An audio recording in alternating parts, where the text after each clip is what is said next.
La obra de Juan Mellado se traslada hoy a la sala de exposiciones del Chusco y aquí tenemos con nosotros a nuestro compañero y sin embargo amigo, y como diría su consuegro, nuestro también amigo, don Antonio Busto, a su ulterior criterio, maestro de periodismo. Que son sus palabras.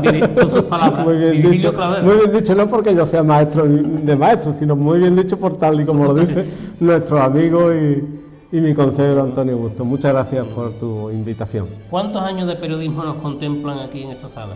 En esta sala nos contemplan desde el año 69 al año 85. Quiere decir, el primer trabajo está datado en 1969, que es este, ante el cuarto Festival del Moscatel, Chipiona como siempre. Y el último se encuentra allí al final de esta pared, de esta galería, fechado en el 85. Aunque el núcleo principal de lo que aquí se expone data de los años entre 73 y 79. Vamos a comenzar por el año... Por ejemplo, el año 73. Aquí tenemos una crónica de Multinoticias, se comentan aquí unas cuantas cosas de la llegada del verano y del problema que suponía el agua en aquellos momentos. Aquí dice, en titulares, el agua, problema casi resuelto, naturalmente de Chipiona. Esto es el logotipo que usaba el correo para la información regional, Chipiona. Llegó el verano, dice aquí, casi resuelto el problema del agua, porque el problema del agua ese verano fue un gran problema para la ciudad. Estaba racionada, no había agua, se llegaba al verano, como tú sabes, con el aumento de la población y el problema del agua fue un gran problema. A estas alturas, cuando yo escribo esto, por lo visto, digo por lo visto porque tendríamos que remontarnos entonces atrás, estaba casi resuelto. Ya dice aquí, persiste a estas alturas la incógnita de si el abastecimiento de agua quedará resuelto definitivamente o si, por el contrario, volveremos a suministrar por sorteo o por secciones en esta pirueta administrativa de paliar algo que de por sí resulta ya difícilmente paliable. Virgilio, para poner en situación a nuestros espectadores, recordamos que el problema del agua causó bastante disgusto al alcalde de la época, Manuel Gutiérrez Américo, y no sé, creo recordar que decir, fue uno de los motivos de su dimisión.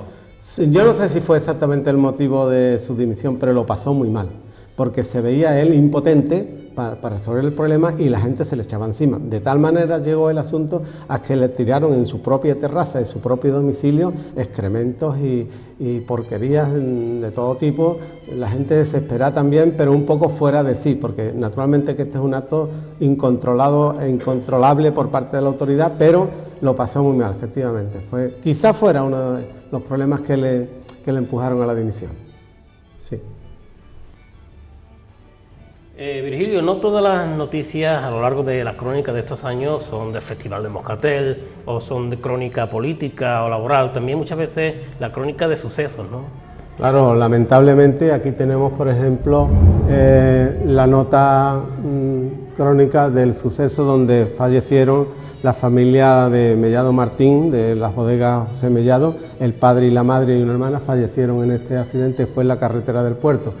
Fue en enero de 1974 y yo escribo un parrafito de la crónica, dice que en el accidente del domingo por la tarde, en la carretera de Sanlúcar al puerto de Santa María, donde chocaron dos turismos que circulaban en sentido contrario, perecieron 4 personas, 3 de ellas pertenecientes a una familia muy querida en Chipiona, y esta familia es la familia Mellado Martín.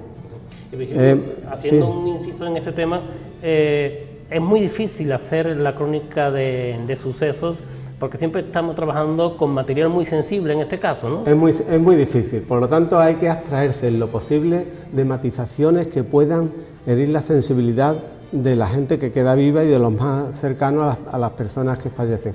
No es fácil hacer una crónica de sucesos, sobre todo si hay fallecidos, naturalmente. ¿Qué encontramos más aquí en esta crónica tan grandiosa de...? Bueno, aquí hay, por ejemplo, otra de las cositas que se pueden sacar de Chipiona, fue una representación teatral de teatro lorquiano que trajeron un grupo de Sevilla, el grupo Maofi, que era de Diputación Provincial. Representaron La zapatera prodigiosa de Federico García Lorca. Yo escribo que para la representación al aire libre de la graciosa comedia La zapatera prodigiosa de Federico García Lorca, puesta en escena por el grupo Maofi de Sevilla y poco más adelante, con La zapatera prodigiosa en 2 actos de Federico García Lorca Inspirada en la picaresca popular, el grupo Maofi nos ha dejado una gran impresión por su técnica en decorados e iluminación y su desenvolvimiento escénico. Una cuestión de divulgación cultural que también aquí en Chipiona se daban actos culturales, escasos, muy escasos. Por ahí aparece alguna queja mía escrita en la pobreza cultural, de la acción cultural popular de aquellos tiempos. Virgilio, llama la atención en este titular, singular suceso de tráfico. Bueno, no voy a leer nada, lo voy a comentar sencillamente. Sí. ¿Qué ocurrió? Esto fue gracioso, porque en la calle, en el tramo de la calle Cemento que va desde la esquina del kiosco de Manolín, conocido, que no se llama Manolín, pero le llamamos el kiosco, le llamamos el kiosco de Manolín, hasta la próxima esquina del cruce con la calle del Castillo. En ese trayecto, delante aproximadamente de lo que ahora está Antoñito Otero, ahí me encuentro, me sorprende porque oigo una voz y unas cosas, me sorprende y veo que un motorista con un Vespino va en contramano. Esa calle era mano para una dirección y iba en contramano, y un guardia corriendo detrás agarra el portamanta y es un poquito arrastrado por el motorista que lo lleva, se caen los dos.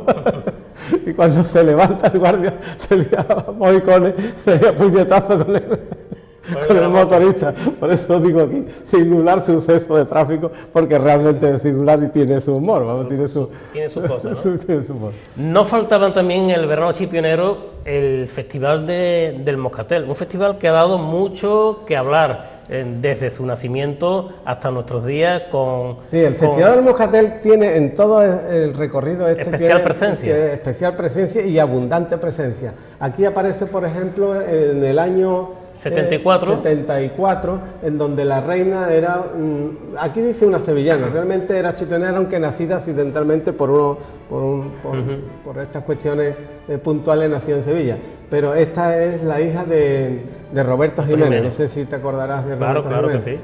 Ella se llama Regla Jiménez Rodríguez Caballero, reina del Festival del Moscatel. Yo le hice aquí una entrevista a casi todas las reinas que me cogió así en ese tiempo de información, le hacía yo una entrevistilla porque lo requería, vamos, tú sabes, en el contexto de una fiesta y de una fiesta de la importancia que tenía la fiesta del Moscatel, que fueron cobrando importancia hasta llegar a un cierto nivel, pues tenía su entrevista las reinas del Moscatel. ¿Podemos pasar? Bueno, sí, podemos pasar. Hay aquí algo muy curioso, porque cabe recordar que muchos de nuestros historiadores, por ejemplo Juan Luis Naval, Manolo Jurado, entre otros, hablan mucho de embarrancamientos, encallamientos, de barcos y de barcos hundidos a lo largo de la historia de Chipiona. ¿Sí? Pero tú en el siglo XX hablas ya de una cosa muy curiosa, sí. Misterio en torno al buque de Chipre encallado en Chipiona. Sí, el misterio se refiere a las causas del encallamiento, porque realmente no había razones técnicas ni razones climatológicas que hicieran llevar a un barco a la parte atrás misma del corral de uno de los corrales de las Tres Piedras. Como veis, este es el corral y el barco está ahí de inmediato. Y después, posteriormente, sigue el misterio porque en una de las grandes mareas que siguió al encallamiento, el barco le dio marcha adelante y arrasó el corral y se metió dentro del corral del barco. Esta foto me parece que ya es dentro del corral, o aquella seguro que sí. Y claro, era un misterio. Yo aquí digo que aparece por aquí un individuo que se llamaba a sí mismo como inspector de armadores. Los inspectores de armadores son aquellos representantes de los armadores que representan al barco y tus intereses en todas las cuestiones. Por ejemplo, cuando hay una reparación, pues el inspector de armadores se presenta en el taller, en el astillero donde se repara el barco, y es el que dirige o el que exige y el que dice lo que se hace y lo que se no hace en el barco. En cuestiones comerciales, pues parecido, ¿no? Tienen su inspector de armadores donde van diciendo la carga que debe hacerse, cuándo, y programan la carga y demás. Bueno, pues por aquí apareció un señor que se decía inspector de armadores, que yo lo acepté como tal porque conozco la mecánica de ese asunto y sé cómo es, y no dijo nada. Se puso, yo lo entrevisté, se puso en guardia, y entonces todo el sistema todo el entorno y todo lo que eso hacía pensar en lo que yo digo aquí dentro. Saco un texto en el que digo Mientras nadamos en un mar de conjeturas que van desde la posibilidad de un sabotaje común motivado por desavenencias entre armadores y tripulación, que también se hablaba de desavenencias entre armadores y tripulación, hasta motivaciones de índole política, pasando por una oscura maniobra de intereses ocultos, aparece por estas latitudes un personaje importante. Se trata de Mr. Zooganelli, griego, procedente de Atenas, de unos 45 años, que se dice inspector de armadores, etc. Y sigo, aunque las autoridades responsables dieron como buena la versión de una avería eléctrica, cosa que a mí, que conozco el tema, como te digo, porque he trabajado precisamente en reparaciones de buques, adujeron de que era una avería en una bomba, una avería eléctrica en una bomba. Señor, los barcos llevan 30.000 bombas que pueden suplir a una avería de una bomba. Y dicen aquí, una avería eléctrica como causa determinante del naufragio, en el comentario de la opinión pública se ha hecho cada vez más firme la teoría de una maniobra intencionada, lo que pone las cosas muy cerca de un auténtico sabotaje. Nosotros pensamos siempre que esto había sido una maniobra, quizás en busca del seguro, sencillamente, porque lo que sí es cierto es que en el siguiente cuadro es recurrente comentar que el barco acabó desguazándose. Acabó desguazándose, estuvo 3 o 4 meses ahí, no más. Estuvo cerca de un año ahí varado el barco después del encallamiento y al final decidieron desguazarlo. Si la cámara me sigue podemos fijarnos en esta crónica que dice desguace del Raimond, que este era el nombre del barco, chipriota. Y entonces yo digo, con ritmo de gran lentitud se desarrolla el desguace del buque chipriota Raimond encallado frente a las costas de Chipiona hace ahora unos 10 meses, ya se llevó 10 meses ahí. Ignoro si alguien ha reparado, y pongo especial interés en esto porque esto es una llamada al entorno y al ecosistema, a la conservación de la naturaleza y todo esto que ahora está tan, como tú sabes, tan en boga. Yo ya en aquellos tiempos hago una llamada en este sentido. Ignoro, digo yo, si alguien ha reparado en las posibles consecuencias contaminantes que estas operaciones, por su desorden y por su lentitud, pudieran llevar consigo para la zona más cercana de playa y por lo tanto para los bañistas. Ahí terminó la historia del Raimond, buque chipriota. Dos cositas de estos dos cuadros. Una de ellas, ya que estamos aquí, 1975, habíamos hablado al principio de esta conversación del problema del agua en Chipiona. Sí. Nos titulas aquí, nueva conducción para abastecimiento de agua. Sí, esto se refiere a las aguas que vienen de ahí del depósito que está en las afueras y entonces se dio el caso de que la conducción era la primitiva era de, me parece que de 400 milímetros, que es una cosa así más o menos, y se veía que era insuficiente, pero este no es el problema de la falta de agua, no, este era un problema de abastecimiento endeble y acumulación de averías. Y esto fue entonces una maniobra de reforzar aquella tubería o de ponerla en mejores condiciones de lo que estaba, porque el problema era de abastecimiento, pero no de abastecimiento de gran, digamos, de gran envergadura, sino de deficiencias en el abastecimiento. En la red. En la red. Es también importante, saltamos unos pocos de años, pero encontramos en junio del 78 uno de los actos más recordados por lo malo que fue y por lo sentido que fue la profanación de la imagen de la Virgen de Regla, que tú bien recoges también en el Correo de Andalucía. Sí, yo tuve que recogerlo porque desde luego fue de gran impacto popular. Una mañana de mayo, me parece recordar, o de junio del 78, apareció la Virgen de Regla maltratada, la imagen maltratada, la corona de todas maneras, el niño habían, me parece que roto un dedo, habían quitado los anillos, estaba, en fin, de muy mala manera, que fue una profanación con todas las letras y con todas las actitudes humanas en contra de lo que se suele llamar sensibilidad. Entonces el pueblo quedó sobrecogido, y entonces se organizaron actos y uno de ellos fue esta manifestación que yo recojo la crónica de la manifestación con algún comentario, ya lo digo aquí.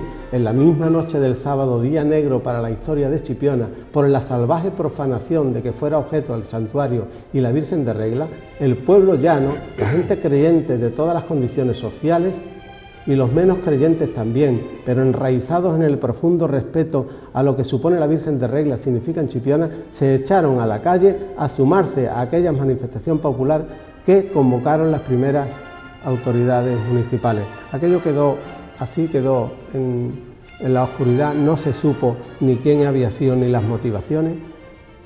¿Sí se llegó a detener a personas relacionadas con el...? Sí, yo creo que se detuvieron, pero no llegaron a más, no hubo juicio ni hubo... Mayor trascendencia. Mayor trascendencia. Quiero decir, la gente en general, el pueblo no supo ni quién había sido ni por qué. Lo guardaron muy bien, tanto la comunidad franciscana como las fuerzas del orden guardaron muy bien el secreto. La gente tiraban sus tiros por algunos sectores sociales y políticos, pero se quedó ahí la cosa. Pero desde luego fue una cosa muy impactante en el pueblo, porque aquí tú sabes el significado que tiene la Virgen de Regla, claro, y eso, y un acto de esa envergadura sentimental caló en el pueblo de mala manera, ¿no? Una cosa muy importante dentro de una noticia que se precie es la fotografía. Aprecio que te han acompañado principalmente Paco Santana, también Barriga, sí, y incluso tú mismo has hecho fotografías. Sí, algunas que ahora mismo no sé cuáles, creo que esta del guase del Rambo. La del Rambo, esa la hice yo, hay otras de Barriga, no sé, aquí está por ejemplo Barriga. Muy poco, porque mi fotógrafo de cabecera era Paco Santana. El tío estaba siempre dispuesto, con como tú lo conociste, sus maneras de ser, estaba siempre... Y además era un artista en la fotografía, por lo tanto siempre, o casi siempre, salvo cuando lo hizo Salvador Barriga, y en muy pocas ocasiones yo mismo, pero yo estuve muy bien asistido. Yo no puedo hablar de Paco Santana sin emocionarme, porque... Trabajaste mucho con él y sí, era un buen fotógrafo, buen profesional del periodismo. Era un gran artista, era un gran artista. Volvemos de nuevo, Virgilio, al Festival del Moscatel, el 10º festival, y aquí concretamente es una pariente tuya, sí, la reina. En este caso, en el año 1975, que era la 10ª fiesta del Moscatel, nombraron a mi sobrina Mari Carmen reina del Moscatel. Claro, el periodista no podía sustraerse al parentesco y a lo que yo las quiero, claro, naturalmente. Yo ya le decía por aquí a él, era alcalde Manolo Gutiérrez, conocido entre nosotros por el Lele, y ya le decía yo aquí que... pero no puedo dejar para entonces el hecho de dar las gracias en su propio nombre, quiero decir, para más adelante, dar las gracias en su propio nombre y en el de todos los que constituimos esta modesta y sana estirpe de trabajadores que somos, al servicio del buen entendimiento y de la buena voluntad. Gracias, señor alcalde, gracias, Manolo, por haberla nombrado a ella, porque entonces la reina del Moscatel la elegía el alcalde, le presentaban una terna, 2 o 3, y él elegía a la reina. Entonces yo le doy las gracias y anuncio que la entrevistaré, y ya después, otro día la entrevisté, que esta es la reina de la fiesta del Moscatel ya entrevistada, ¿no? Y ahí está, la reina, dice aquí, la reina del Moscatel, reina de la sonrisa que siempre aflora a sus labios, reina de la fiesta que se celebra, María del Carmen Claver Egler. Que por cierto se ha perdido eso de la reina del Moscatel. Sí, se ha perdido. Es que yo ya no sé ni lo que hay, ni lo que no hay, ni dónde está el Moscatel. Ya comentamos de que había que fomentar un poco y levantar esa nueva fiesta, aunque no con la idea aquella, porque realmente los primeros años del Moscatel, ya lo veremos por ahí, tenía su matiz clasista, es verdad, ¿no? Pero se le podía eliminar así, echarle un poco de imaginación y conservar la parte buena, la popularidad, las grandes figuras que aquí vinieron a la fiesta del Moscatel. Aquí tenemos después, en todos los años, es lo que se daba aquí y se siguen dando últimamente, lo estaba organizando mi consuegro, Antonio Bustos, las conferencias de regla. Ya en el año 75 aparece por aquí el 14º curso, creo que era, el 14, o sea, lo que quiere decir que las conferencias de regla, que era uno de los pocos actos culturales que se dan en Chipiona en verano, pues han permanecido ahí con conferencias de gente muy que uno de los iniciadores fue Manuel Jiménez Fernández. Uno de los iniciadores y de los primeros conferenciantes fue Manuel Jiménez Fernández, y otro de los buenos conferenciantes era Calderón Quijano, que era un hispanista, iba a decir una palabrota, un gran hispanista, ¿sabes? Y daba unas conferencias de antología. Son dos personajes, Virgilio, sí. Perdóname que te interrumpa, tanto Manuel Jiménez Fernández como Calderón Quijano, no reconocidos en Chipión aún todavía. Yo creo que no están reconocidos todavía. Ya tú hablaste ampliamente, no me acuerdo con quién, sobre Manuel Jiménez Fernández, y era un hombre de una gran calidad humana y de una gran trascendencia intelectual y política. Por supuesto, como tú bien dijiste, fue ministro de Agricultura de la República y además muy cercano a lo popular y a a la paz y al entendimiento entre las diferentes opciones políticas. Era un gran hombre. Yo le oía hablar a mi padre, le oí yo hablar de él, porque mi padre conversaba en ciertos momentos con él y yo le escuché hablar a mi padre con otras personas de qué manera este hombre, por sus conversaciones con él y eso, de manera que no está reconocido ni a uno ni a otro. El Calderón Quijano fue también un gran americanista y un hombre de una talla intelectual bárbara, ¿sabes? Los cuadros se completan con nuevas referencias a las conferencias y cursos de verano. Sí, hay cursos de verano y los temas van desde este que te digo, por ejemplo, Calderón Quijano hablaba por su especialidad, el hispanismo, el descubrimiento, y naturalmente al tratarse de una comunidad religiosa, pues los temas religiosos también estaban, hoy está San Francisco y aparece por ahí un conferenciante que nosotros ahora ya conocemos de otra manera, que era el obispo de Tánger, Monseñor Amigo Vallejo. Yo por ahí digo, un joven obispo, que más o menos lo que parece. Fíjate ahora viene que ya... de Tánger, ¿sabes? Y fue uno de los conferenciantes que yo recojo por aquí en mis crónicas, conferenciante que creo que fue sobre la mujer, porque hay por ahí uno de los años que coincide, era un año internacional de la mujer, y una de las conferencias que dio creo que se trataba de la mujer en la iglesia o algo de eso, de Monseñor Amigo Vallejo. Virgilio, un titular que es bastante curioso, llama la atención. Titulas en agosto de 1976, la mayor piscina marítima de Europa. Sí, es curioso. Bueno, hay que empezar por decir que esto fue una iniciativa del alcalde de entonces, Antonio Rodríguez Caballero. Él tenía en su mente la venta de los terrenos del muelle, de una porción de los terrenos del muelle, porque con ese dinero que él vendería los terrenos del muelle podía hacer otras cosas, como un centro médico, un instituto, ciertas cosas. Entonces, como parte de la preparación de mercado para esos terrenos, entonces soltó la idea de que iba a hacer una piscina marítima aprovechando el trazado del corral de la Longuera. Ahora se habla de eso y es una auténtica barbaridad. Entonces parecía un proyecto fastuoso y enorme porque sería la mayor piscina marítima, yo no sé si de Europa, pero a lo mejor hasta del mundo, porque fíjate, una piscina de la envergadura del corral desde el muellecito al muelle. De eso se trata, pero era un intento de poner ya en orden de atención lo que suponía el interés de los terrenos del muelle con una piscina delante, una piscina marítima de esa envergadura. Yo creo que la idea era esa, pero yo lo recojo como un hecho espectacular. Digo que se proyecta en Chipiona la construcción de una piscina marítima naturalmente de agua salada, aprovechando el trazado actual de la pared del coral de la playa del muelle. Se trata de la obra más espectacular de cara al turismo en que el municipio se ha embarcado en los últimos tiempos. No llegó a nada, naturalmente.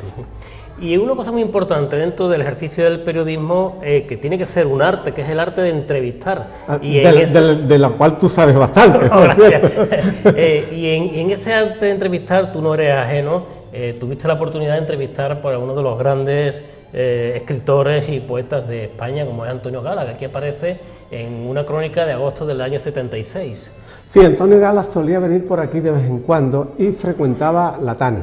Tú sabes que a la Tani iban los personajes más extraños o más espectaculares, o más atrayentes o más interesantes que aparecían por Chipiona. Me puse en contacto con Ricardín. Yo frecuentaba aquel local porque lo daba el asunto. Siempre hay que estar. Siempre había cositas que recoger y eso.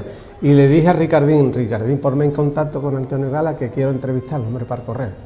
Bueno, a ver qué pasita. Y él me facilitó eso. Nos vimos un día en el hotel de la Cruz del Mar y allí le hice una entrevista muy sustanciosa y una entrevista que resultó muy bonita. Aquí aparecerán algunas cosas, pero Parece ser que tenía problemas con el búnker, con los guerrilleros de Cristo Rey. Porque Antonio Gala era un hombre, y lo es, ¿no? Un hombre filosóficamente en la izquierda del pensamiento político, del pensamiento social. Y claro, por ahí, en los tiempos, en el año 76, acababa de morir el dictador, y estaba la cosa muy efervescente de política, ¿no? Los radicales de derecha estaban muy radicalizados y la izquierda empezaba a poder hablar y a poder decir. Entonces, Antonio Gala fue amenazado y perseguido por los guerrilleros de Cristo Rey, que eran unos muchachos de Fuerza Nueva. Era la mano, vamos a llamarle el brazo armado, entre comillas, de Fuerza Nueva, los guerrilleros de Cristo Rey. Eran unos muchachos que te paraban en la calle con una porra o con una pistola y te hacían cantar el cara al sol. Así por la cara, que cantar cara al sol o ser víctima de un atropello, ¿sabes? Bueno, él fue, yo por aquí lo dice, no sé si estará recogido, pero vamos, cuando yo digo aquí que digo, fue una sorpresa encontrar a Antonio Gala en Chipiona, etcétera, ¿no? Y al final, o sea, más adelante para emplazar la entrevista, digo, nos apartamos para hablar con Antonio Gala, y Antonio Gala se concentra, baja la cabeza, se aísla, la suya es una actitud extraña, da la impresión de que quiere tener dispuestas en su mente todas sus comedias, todos sus artículos, todos sus conflictos, todas sus actitudes. Y después ya le pregunto por aquí por esas cuestiones. Referente al búnker, efectivamente le pregunté, por aquí andará, sobre su actuación, porque le pregunté si quería decir algo a alguien o si estaba purgando los pecados cometidos contra el búnker, y él me contestó, ya lo dice en titulares, el periódico lo sacó en titulares, el búnker no tiene decálogo, si lo tuviera estaría arrepintiéndose, diría él. Virgilio, pasamos de la entrevista, del arte de entrevistar, a la crónica agrícola. De la crónica agrícola hay por ahí un par de aquí precisamente a 200 millones de reportajes. Sí. Exactamente, a 200 millones ascienden las pérdidas de las cosechas de zanahorias y tomates en Chipiona. Sí, eso fue una campaña en la que hubo crisis absoluta, crisis especialmente de mercado, y no encontraban la salida, y costó aquello. Pues ya se hicieron unos cálculos, lo hicieron los responsables, entre ellos el alcalde también, porque Antonio Rodríguez Caballero era también agricultor, y él trataba mucho este asunto, se reunía con los agricultores, gestionaba, por ahí aparece una fase de la vida de Chipiona del Campo en donde gestionó unos créditos para hacer frente a esta crisis o a otra que hubo mayor que esta, que costó unos 300 millones de pesetas.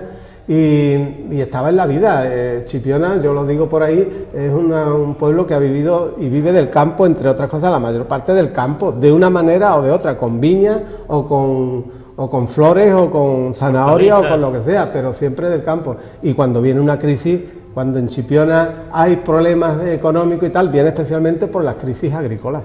Y está recogido aquí y en otro artículo que hay por ahí, que ya no nos dará tiempo a ver, pero que conste que está recogido.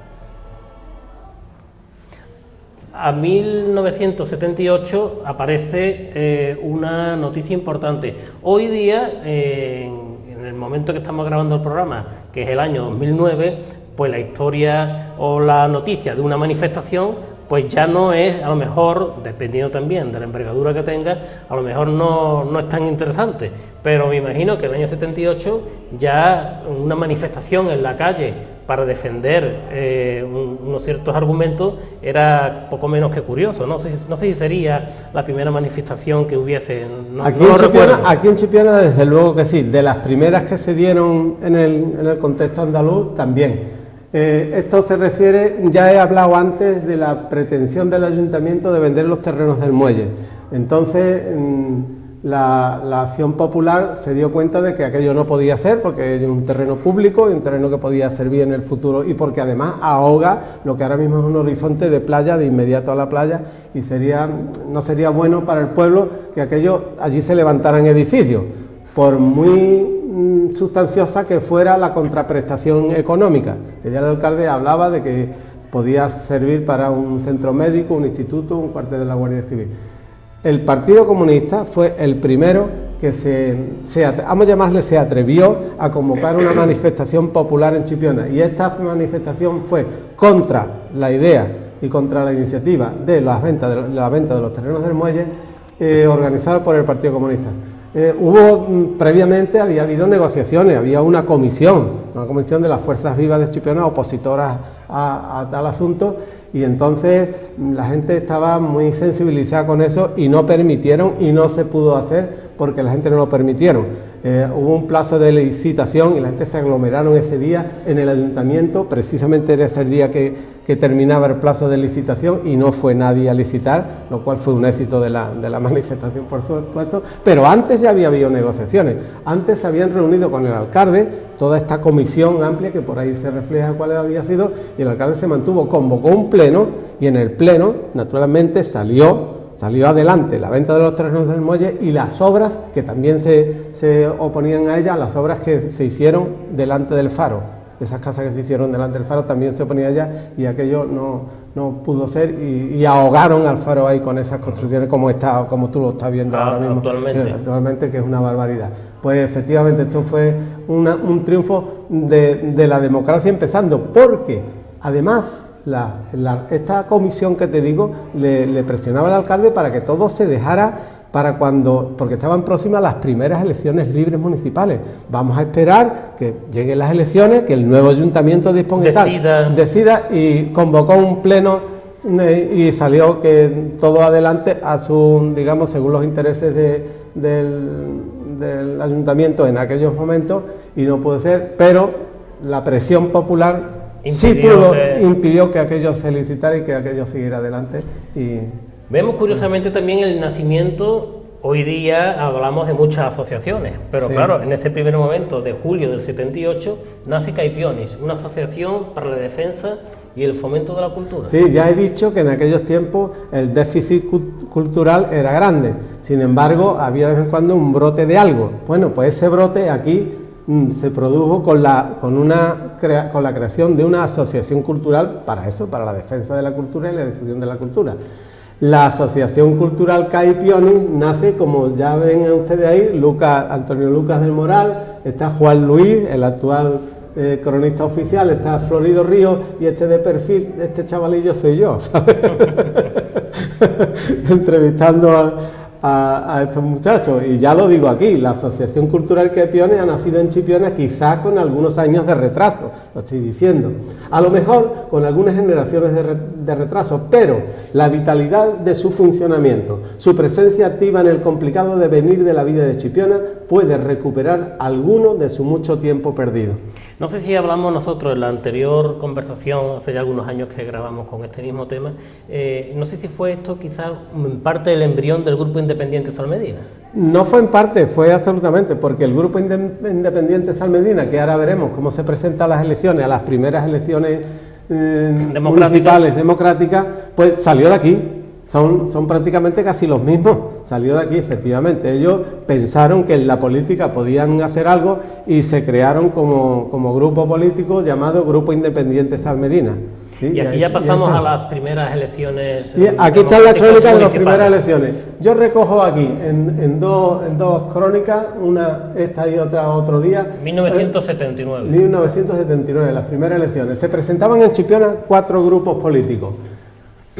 En la candidatura de UCD y del PSOE, recogido en un mini reportaje, y la candidatura del Partido Comunista de España y Grupo Independiente, del que hablamos Salmedina, por otro. Ahí están.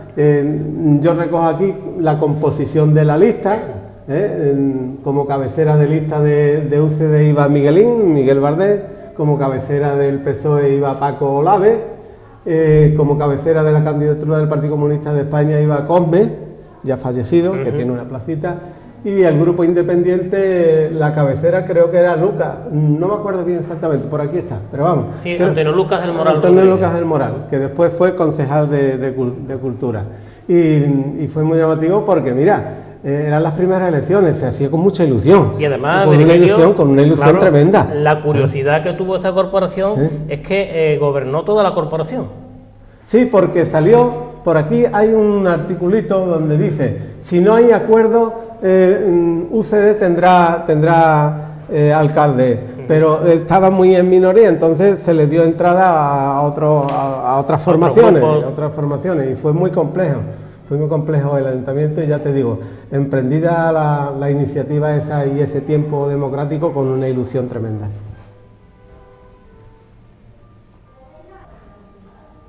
Ahora en la actualidad muchas veces hablamos de cables de fibra óptica y ya nos parece muy... Pero cuando hablamos del año 78, mayo del 78, tú titulas un cable submarino desde Chipiona a Canarias. ¿Eso para qué era? Sí, esas eran comunicaciones telefónicas, porque aquí, este edificio que aquí estaba, o está en La Ballena, y era una central de telefónica. Entonces, desde aquí a Canarias, este es un barco cablero, y entonces tendieron un cable que daba lugar para, me parece que 5.000, por ahí deben aparecer, tiene 5.520 líneas de comunicación y enlazará con Sudamérica. Entonces, era importante la cuestión. Las comunicaciones con Canarias, nada más que con América, excuso decirte, pero con Canarias ya eran muy difíciles. Entonces este trabajo, esta obra venía a dar fluidez a las comunicaciones con Canarias. Ya lo digo yo aquí, haciendo un poquito de disquisición filosófica, digo que con las imágenes tomadas por nuestro colaborador gráfico se nos ocurre contemplar también la importancia que tiene el montaje de un nuevo elemento de comunicación entre las tierras distantes, entre los hombres y entre los pueblos de un mismo origen. Era importante la cuestión. Por supuesto que sí.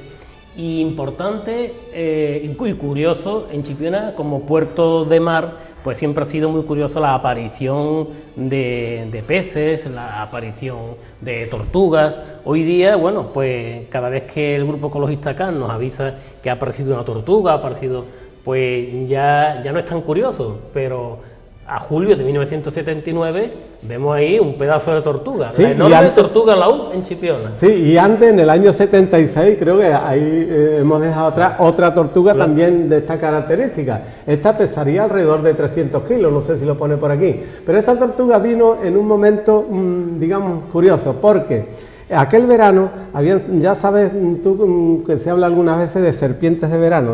Las serpientes de verano son esas noticias que se inventaban. Bueno, en este tiempo se habían inventado que en la Sierra Norte de Sevilla había aparecido una boa de no sé si medio metro de diámetro y 14 o 15 de largo, que la había visto un camionero.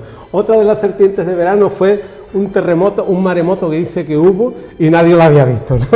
Todo el mundo hablaba del maremoto y nadie lo había visto. Y otra de las serpientes de verano fue que alguien empezó a decir que entre las piedras del Montijo hasta el muelle, en esa piedra del Paraqueo por ahí, había una poza que se tragaba a la gente viva, o sea, que una poza que un bañista salió porque decía que se lo tragaba. Yo me imagino que perdió pie, no sabía nadar y salió pobre como pudo y dijo que la poza se chupaba y se lo tragaba. Entonces yo vengo a decir aquí, aprovechando la tortuga, que la tortuga es real. O sea, que es algo que... La fotografía que precisamente es la que canta. Claro, y los niños ahí y tal. Y yo digo que, dándonos a todos una hermosa lección de autenticidad palpable, la tortuga laúd posa moribunda en las arenas de Chipiona, demostrando que la verdad tiene un precio y que ciertamente morir siendo verdad bien merece la pena frente a las estúpidas circunstancias de vivir siendo desde el principio una tontería. Muy bonito. Virgilio, siempre ha sido noticia la Cruz del Mar. Precisamente ahora mismo pues estamos en obras en el Paseo Marítimo de la Cruz del Mar.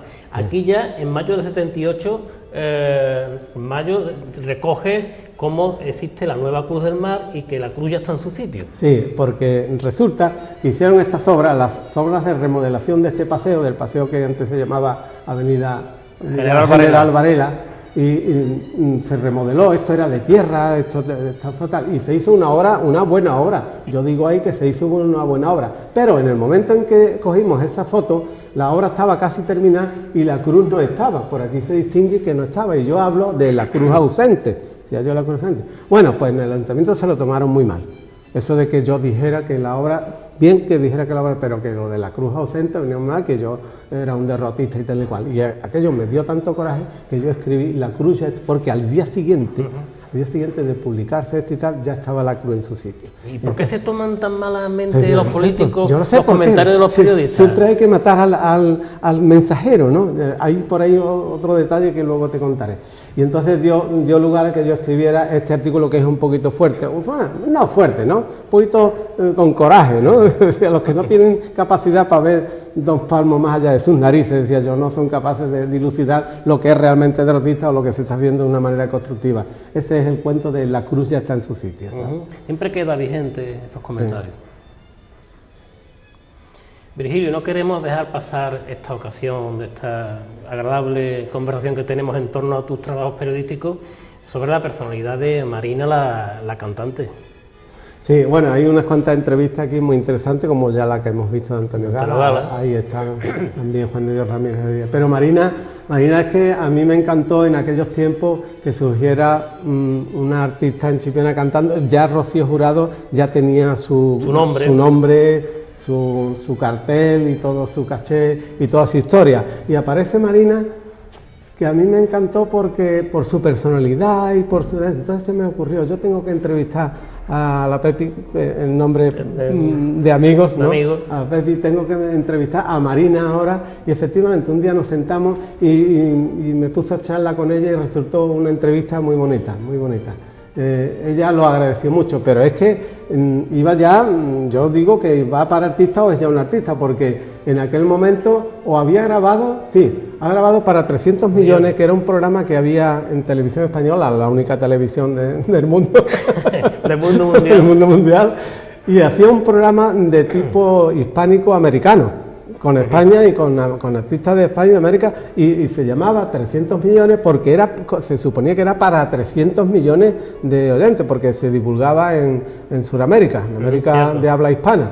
Y entonces a mí me pareció oportuno entrevistarla, y la verdad es que fue muy bien, porque además el periódico la trató muy bien, como ve, a página completa. Esto fue en un suplemento dominical del Correo Andalucía. Y yo digo que en Chipiona están haciendo una estrella, que a la vuelta de la esquina, al volante de su coche o al manillar de su bicicleta, en la tienda supermercado o en el kiosco de prensa, Marina riega las calles de Chipiona cada día con el hálito de una impronta personal irrepetible, con el frescor reconfortante de su amplia sonrisa. Casi nadie sabe todavía que Marina va para artista, que Marina es ya una artista.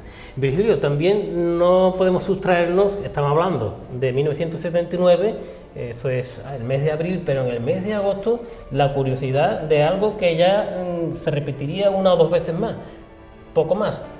El Toro del Moscatel. El Toro del Moscatel. Más de 60.000 personas. Sí, cierto, más de 60.000. Y yo que aproximadamente en los medios que nos movemos tú y yo y otros compañeros, casi siempre la gente acude a mí para decirme, oye, ¿cuántos habemos aquí y tal? Cada vez que vamos a hacer un aforo de personas, y yo calculé entre el recorrido de este toro que salió del barrio y terminó en la Cruz de la Mar, recorriendo toda la calle larga hasta la esquina del Colmao y torciendo por Isaac Peral hasta la Cruz del Mar, y allí se terminaba el recorrido, pues yo calculé que todo lo que había en todos los balcones, en todas las calles, en todo eso, había 60 o más de 60.000 personas, efectivamente. Y fue muy bonito aquello, fue muy bonito. Fue una experiencia que trajo el Lucas. Se le ocurrió a Lucas, y este era un toro me parece que de la ganadería de Domés. O sea, era un toro, un señor toro, ¿sabes? El Toro del Moscatel, dice, fue brillante protagonista en la calle para la gente de la calle, con el riesgo y la incertidumbre de una nueva experiencia, con la emoción del peligro. Fue una fiesta muy bonita, muy alegre, a la gente le gustó mucho aquello. Nos divertimos mucho. Yo corrí el toro, unas veces delante, otras veces de atrás. Virgilio, nos vamos a una utopía. Un señor aquí, Juan de Dios Ramírez Heredia, el único gitano parlamentario del mundo, dice: lucho, aspiro y sueño por la posibilidad de una sociedad sin clases.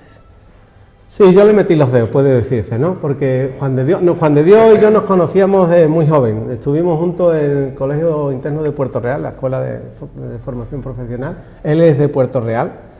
Y nos conocíamos entonces, hicimos teatro juntos. Entonces, cuando vino a pregonar el Moscatel, que hizo un pregón de antología, por cierto, pues tú sabes que tiene un don de palabras muy bueno. Muy bueno y muy espectacular. Y él le añade su pincelada teatral a su oratoria y lo hace muy bien, ¿no?